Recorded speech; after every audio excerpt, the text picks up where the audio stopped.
member of the budget committee. So I feel like, Gen Zs have just come to say what I've been saying all along. Aaron Cheruiyot in the Senate today alluded to the fact that even if you said reduce the salaries, reduce the allowances, the top is heavier because he says about 90% of the total Kenyans earning public money earn below 150,000. Yeah. So the top is heavy and they're earning a lot of money. Absolutely.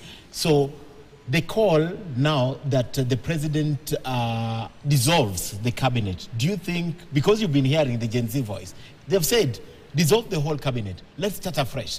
Is that something that you'd also support because you're hearing this voice? No, let's first of all talk about the heaviness. I'll come to the issue of dissolving cabinet and all that.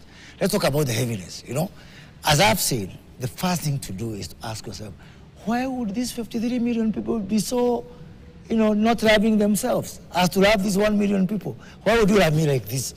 The Bible says, love your neighbor as you love yourself, not more than. In this case, the other people love us, people in public service, more than we love ourselves. Mm-hmm. That is not really very smart of the other people. So I'm very happy now that we're having this conversation. Two, the extent of how much, I was just taking figures today, for insurance, for example. And I was looking at figures from NHIF. Mm-hmm. 130,000 of us who work for ministries, not even parastatals. The amount of space in our health financing, NHIF has been paying close to 15%.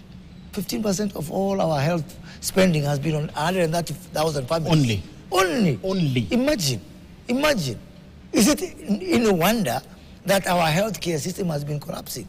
And that is why I like this social health, the shift share thing, because it has exposed this, this really moral question, this ethical question that, let me just shock you. I'll shock you. If today you go and have a delivery in Pumwani as a normal Ken Mijungu, Pumwani hospital, a very good hospital for all purposes, for purposes of delivery, the NHF will pay Pumwani hospital 13,000 shillings. For normal delivery. For normal delivery.